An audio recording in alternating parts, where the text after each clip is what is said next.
Someone who enjoys hurting people is watching your face the second the words land. Here is the part nobody tells you about that moment. It is not about what they said, it is about what your face does next. By the end of this video, you will know how to control that exact moment and take away the one thing they came for. 5 responses are coming, and the last one is the reason this type of person avoids certain people for the rest of their lives. Most people think the fix is a sharper comeback, so they practice lines in the shower, ready for round 2 that never comes the way they planned.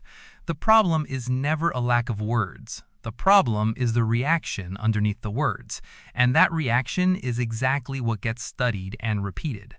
The people who handle this well do something different. They stop feeding the moment entirely, and by the end of this list, you will see the one shift that makes every other tactic work. 1. Stop giving them your face. Most people flinch, blink fast, or drop their eyes the second a cruel comment lands. That flinch is the whole reward, and it gets logged without you noticing. Next time a comment is aimed at you, keep your face still and hold eye contact for 2 extra seconds before responding at all. A blank, steady face gives no signal to read, and no signal means no payoff worth chasing. This one looks small on its own, but it sets up every response that follows on this list. 2. Slow your response time. Most people rush to answer right away because silence feels like losing ground in front of others.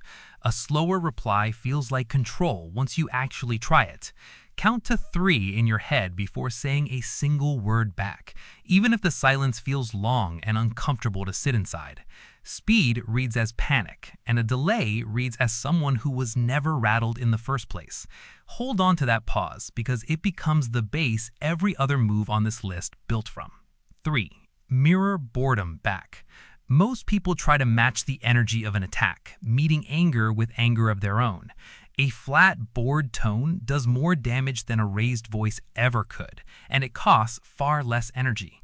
Next time someone pushes for a reaction, respond in the same tone you would use to order coffee, completely even and unbothered by any of it. Cruelty needs an audience that reacts, and boredom removes the stage entirely, leaving nothing behind to perform for. Save the next one on this list. It is the point most people never figure out on their own. 4. Name the pattern out loud. Most people privately notice what is happening but never say a word about it. Naming the behavior directly out loud strips away almost all of its power in one sentence. Try a plain line like, "That comment was meant to get a reaction," said calmly and without any anger behind it. This works because it shows the game has already been spotted, and being seen clearly is the one thing this kind of person cannot stand. Once the pattern gets named in the room, the setup for the final move on this list is already in place. 5. Walk away mid-sentence. Most people wait for a natural pause before leaving any conversation, even a cruel one. Waiting hands over control for every single second of that wait. When a conversation turns cruel, physically step away or end the call before the sentence even finishes, with no explanation required at all. Leaving without a reason removes the ending they were counting on, and an unfinished ending is far worse for this kind of person than any fight could ever be. This is the one response that gets remembered long after the moment itself is over. A still face removes the reward. A slow reply removes the panic. A bored tone removes the stage. Naming the pattern removes the disguise. And walking away removes the ending they wanted to write for you. Pick one of these 5 and use it the next time it happens, instead of trying all of them at once. New videos like this drop every week, built to hand over tools most people never get taught. Down in the comments, name the response on this list that feels hardest to actually do. Save this video because the next moment like this is coming, and now you already know what to do with it.